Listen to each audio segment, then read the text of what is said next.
Welcome to our Gallop TV preview show for the Work Riders race meeting at the Vaal on Tuesday, the 29th of April. 8 races on the program. The first off at 12:30. It's a Work Riders maiden plate over 1,300 meters. On the line, we welcome Alistair Cohen. Alistair, how are you doing?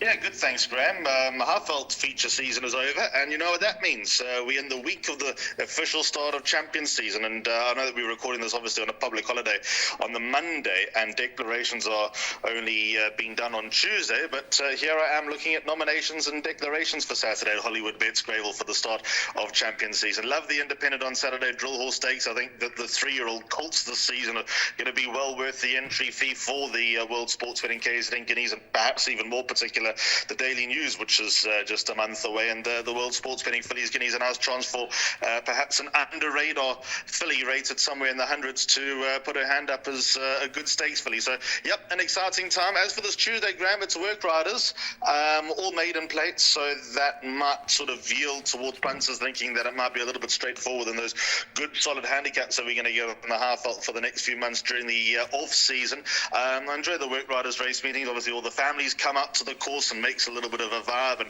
have a little bit of fun. And from my perspective, even though there's likely to be 1 or 2 shocks along the way, I think those premier Work Riders generally are the guys to follow. So let's hope it goes that way anyway. Well, first leg of the bipot is the opener, race 1, and we have a very short-priced favourite in the form of number 1, Dylan's Champ, at 4 to 10. 2 Highveld Storm is at 15 to 4. Those are the ones quoted in the market. 6 New Life is at 7 to 1, the balance in double figures.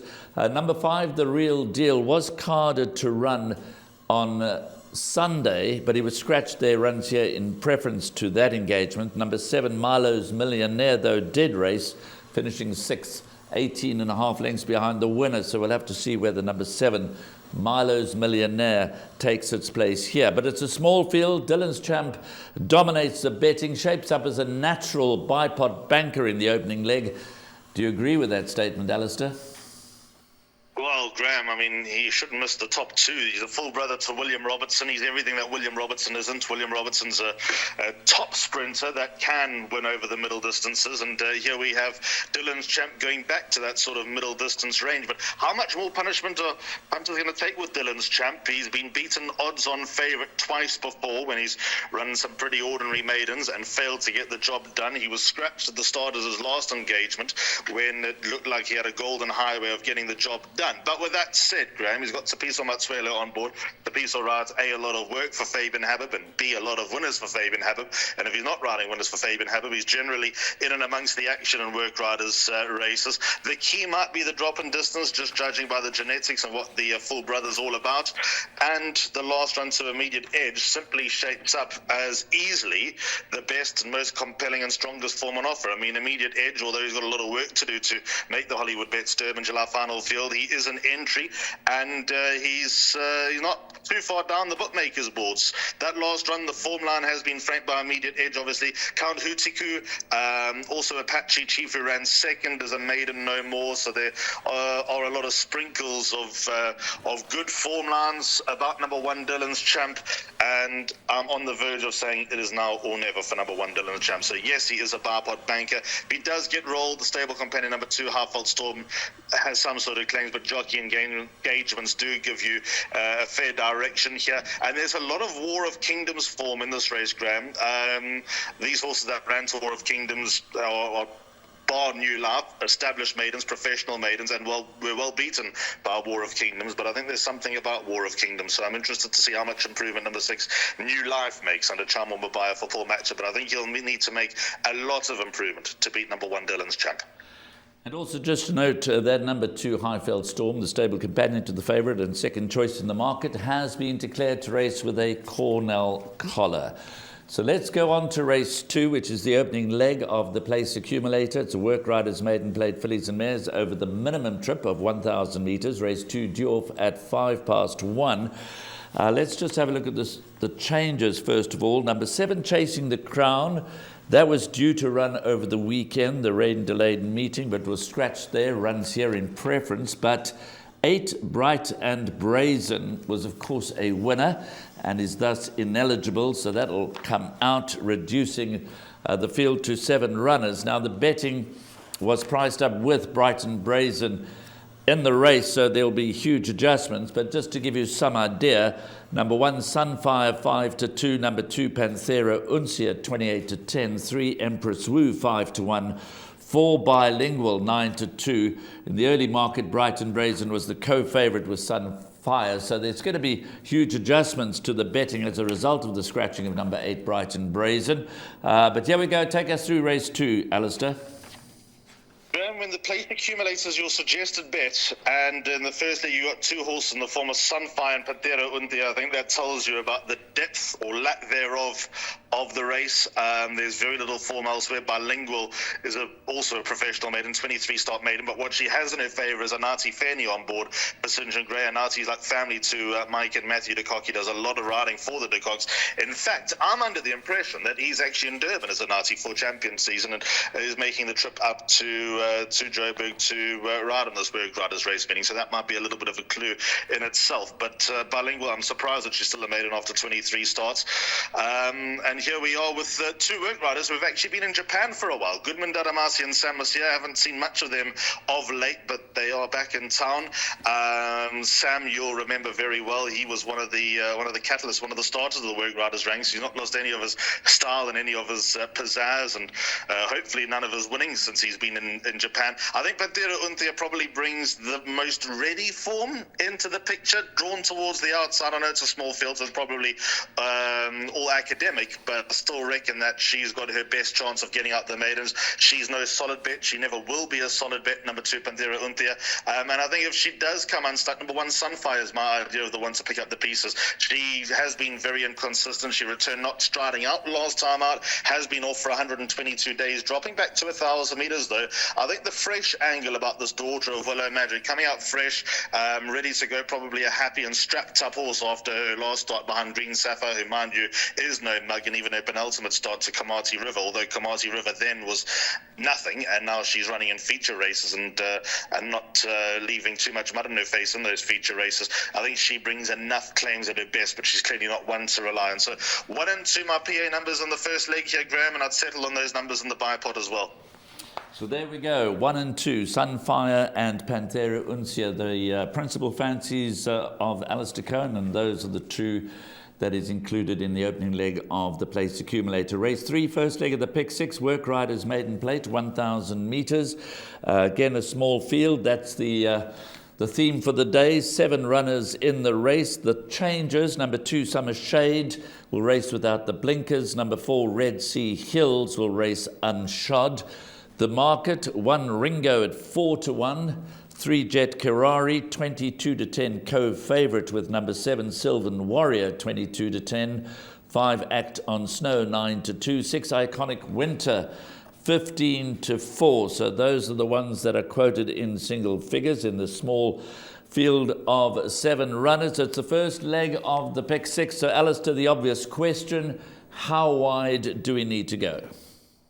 Graham, I think this is the one leg of the pick 6 where you need to go as wide as possible. I'm desperately uneasy about my PA numbers. They are 6 and 7, but I don't think the race stops there.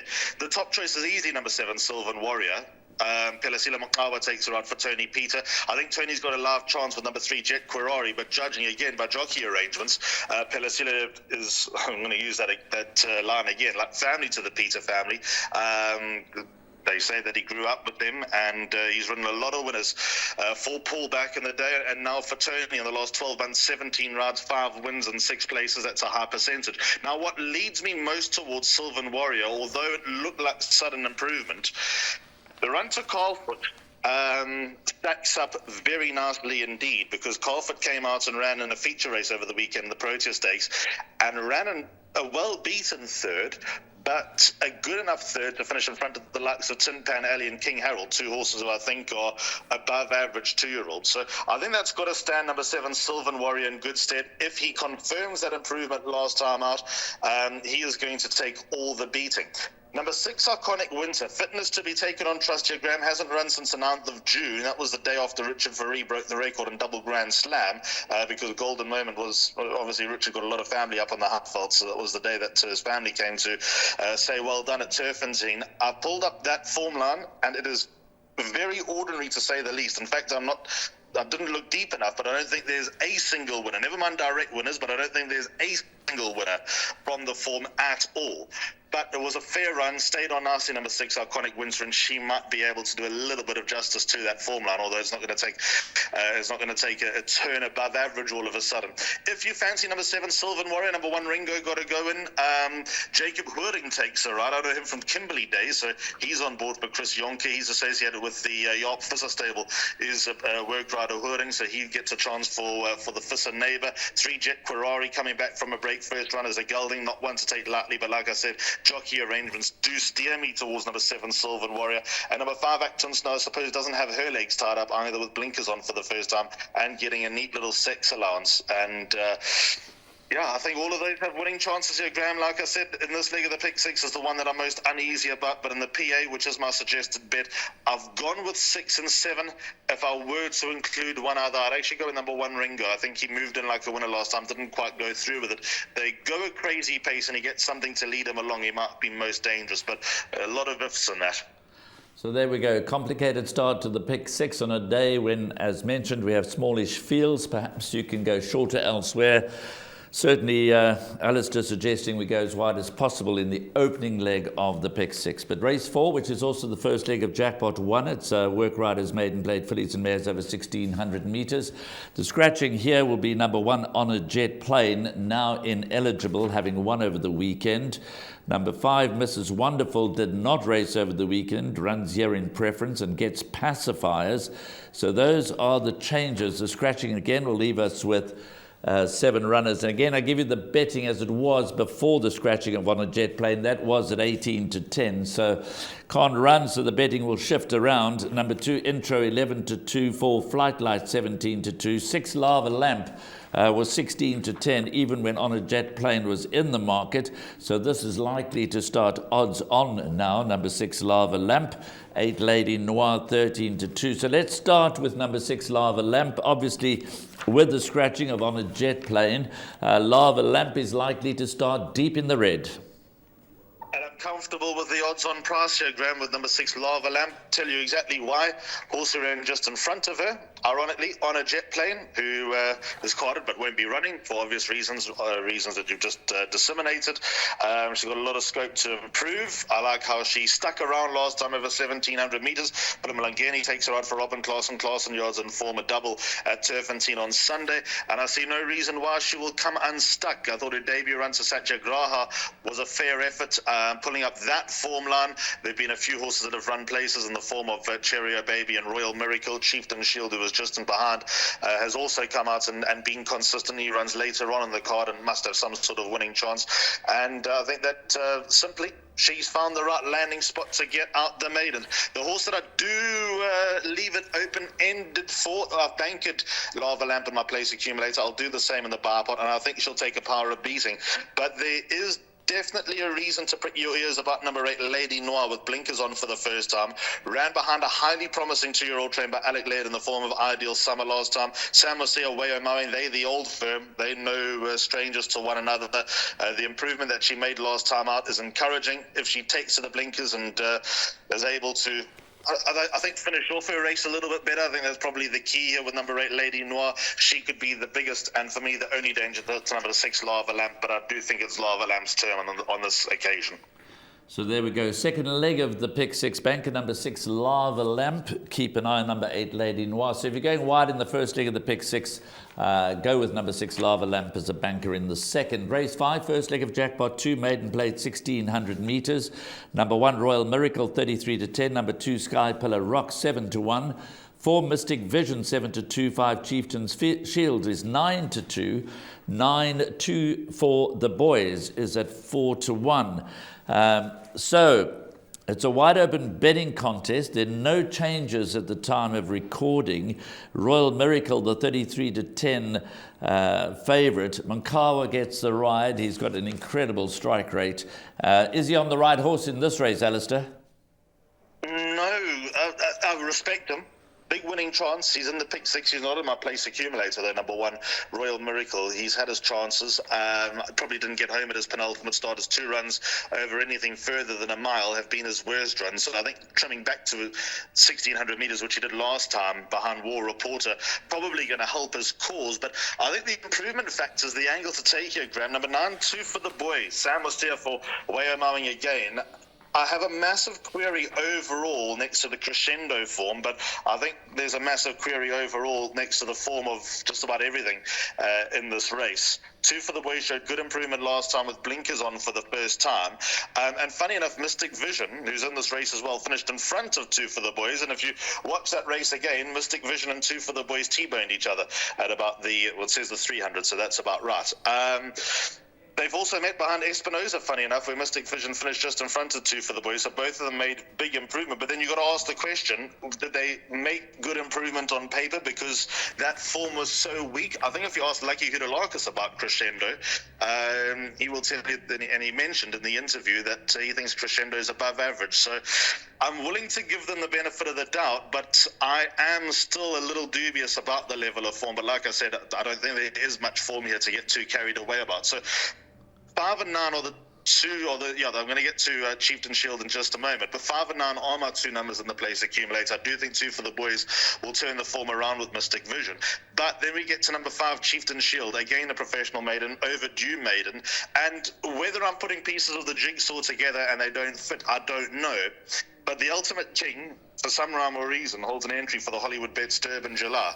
If he's thought of in that high regard, then Chieftain Shield and a Work Riders maiden plate must have some sort of prayer. Overdue, knocking at the door, again formed to the likes of Immediate Edge, Spy Story, Poplar Park, who won the Oaks trial, and then specifically the Ultimate King. There's got to be some sort of case here under Tapiso Matsuele for number 5, Chieftain Shield.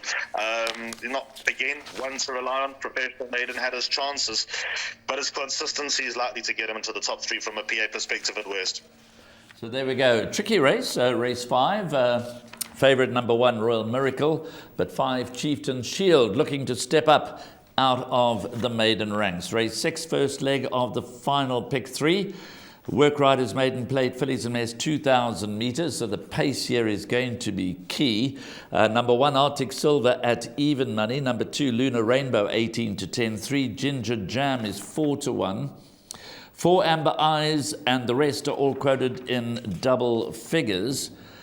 So Arctic Silver, interesting, represents that Cape Saffron form line again, went 4th last time on the 17th of April. Now earlier in the card we've bankered Lava Lamp, who ran in the same race, ran 5th, although that was Lava Lamp's second start. Arctic Silver's had a few more under the belt.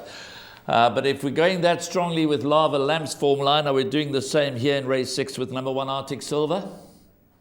He's a banker in my place accumulator, but in the pick 6, I'd include number 2, Lunar Rainbow. I'll tell you why, Graham. We're in a world of pain here if we'd be relying on the City Lights form to get us through this leg. And funny enough, Lunar Rainbow finished in front of City Lights. Even I drew a deep breath when City Lights got out the maidens. I have no allegiance whatsoever other than the fact that I was just glad that she finally got the job done after time and time of trying. In fact, I reckon had she not won, she probably would have been in this exact race anyway. But Lunar Rainbow finished in front of Arctic Silver. But Arctic Silver was inconvenienced at a crucial stage. She was a 6-10 beaten favourite on that occasion.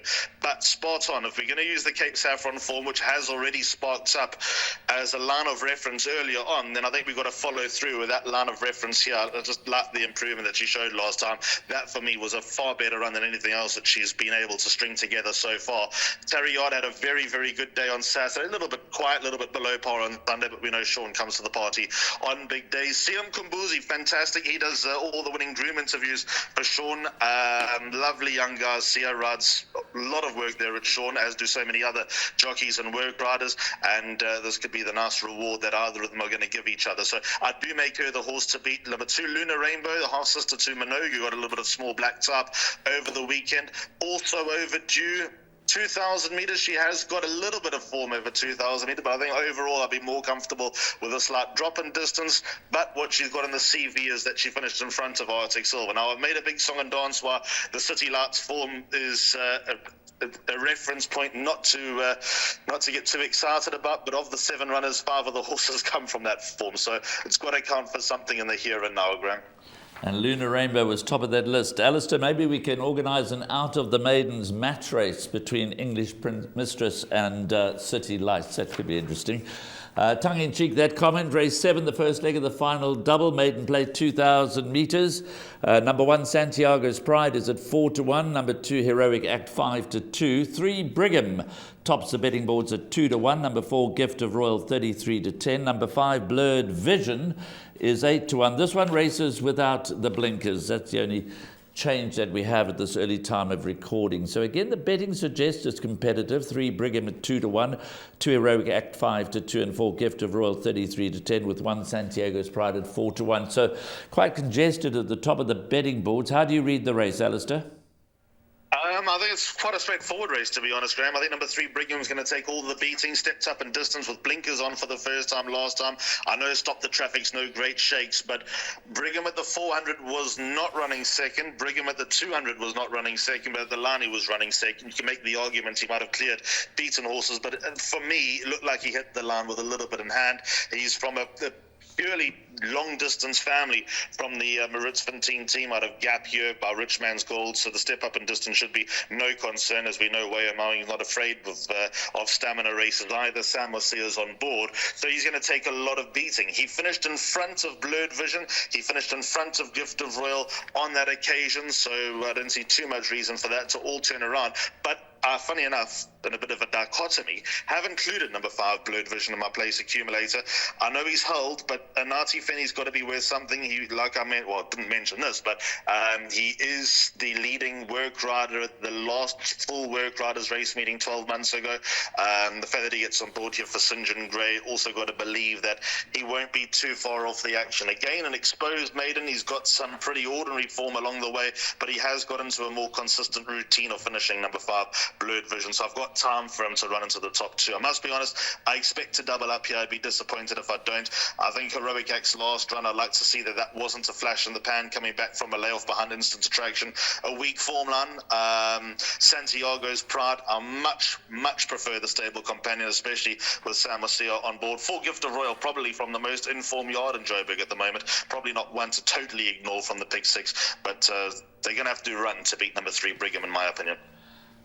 3, Brigham, a strong first choice for Alistair in race 7, backing it up with number 5, Blurred Vision. The 8th and final goes at 16:40. It's a work riders maiden plate fillies and mares over 1,300 metres. Yeah, we do have a short-priced favourite, number 1, Saudi Sweep, who's 3rd and 2nd in her last 2 starts, the daughter of Pomodoro. Sean Tarrier's the trainer.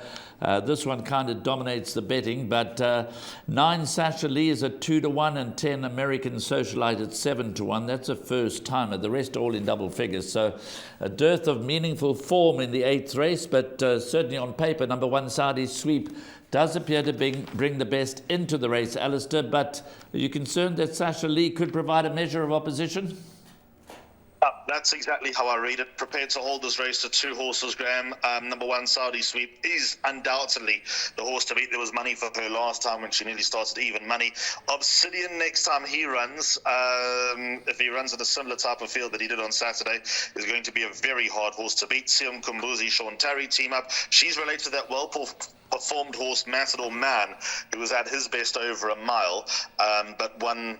He was a complete overachiever, was Matador Man. Not that you could say the same for number 1, Saudi Sweep, but this has got to be very close to the right field for her to get out the maidens. But number 9, Sasha Lee, is upwardly mobile. Siabonga Mtembu takes her out. He used to go by the name of Siabonga Duma. He was an apprentice, was Siabonga Mtembu / Duma. Better last run behind Red Amber when blinkers were tried for the first time and dropping in distance. No surprise maybe a surprise to see that scale of improvement, but no surprise to see a degree of improvement dropping back in distance to a sprint being out of a Vaal mare. And there's got to be some sort of hope that she will at least run nasty, number 9, Sasha Lee. So I probably overplayed it by going both of them in the place accumulator. I think you definitely need both of them in the pick 6. You might be safe with banker number 1 Saudi Sweep though in the final leg of the place accumulator. Well, talking about a place accumulator, that is your bet of choice. You've kept it tight. It's a 32 rand perm, starting with numbers 1 and 2 in the opening leg. Alistair, take us through it. So 1:05 is when the place accumulator gets underway on this Tuesday. So a bit of a later start, but don't rest on your laurels because generally the exotics on Work Riders Day do pay quite nicely. 1 and 2, as you mentioned, Sunfire and Panthera Unthia. Of all the races on the card, race 3, leg 2 of the PA is the one that I'm most uncomfortable about, even though it's a small field. 6 Iconic Winter and 7 Sylvan Warrior. By Banker 6 Lava Lamp. By 5 and 9 Chieftain Shield and 2 for the boys. By Banker 1 Arctic Silver. By 3 and 5 Brigham and Blurred Vision. And then 1 and 9 Saudi Sweep and Sasha Lee. But after going through that race again, while you're talking about it, it's amazing how things started to dawn on you. I think number 1 Saudi Sweep is going to be very, very hard to beat. So there we go. If you want to trim that down even further and make it a 16 rand perm, which you can take multiple times, you might want to take your chances with Saudi Sweep in the last race. As always, Alistair, thanks for your time. We wish you well and hope that the Work Riders race meeting runs according to script and we all end up in the winner's enclosure and with bags of cash.